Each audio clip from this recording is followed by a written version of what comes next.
The drawing that I have here has already been laid out, so I've got my orthographic projection here and my isometric up here. Now, when we're dimensioning, we're never going to dimension the isometric view here, so we don't have to worry about that.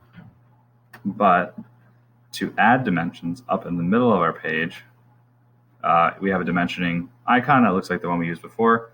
However, this time it's not going to resize anything, it's just going to label things. Now, I have 3 rules for dimensioning.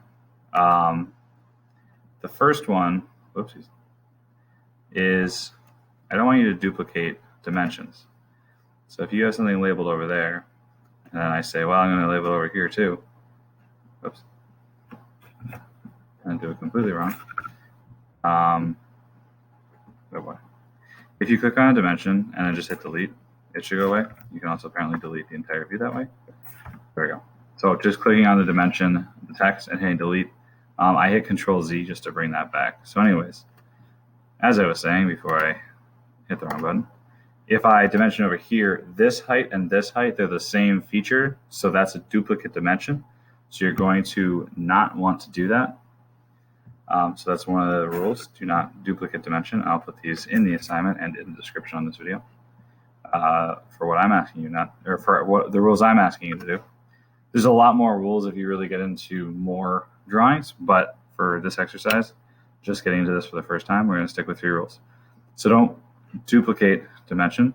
The other thing I don't want you to do is to put a dimension inside of the object. So I don't want to put a dimension in there. I'm going to move all my dimensions outside of the shape. So if this is the shape, everything's going out there. The other thing I don't want you to do, so far, don't duplicate dimensions. Don't put the dimensions inside the object. And the third one, don't cross dimension lines.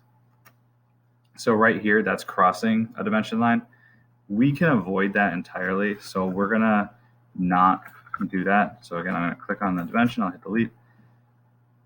So what we can do to avoid that, because the width of this is the same as the width on the top view, I can give all my width dimensions up here if I so choose, and it's going to be not crossing. There's nothing needs to cross. There's not going to be a situation on these that you're going to need to have lines crossing. Now, that being said, that should cover it. You want to try to give as much detail as you can so that I can figure out what everything else is. So like this distance here, it's not labeled as 0.75, but I don't need to label it because if this is 1.5 and that's 2.25, I can figure out that that's 0.75. So those are the rules that we'll start with for dimensioning. That is how I'm going to have you do this assignment. Thank you very much. And make sure you get that done and ask me if you have any questions.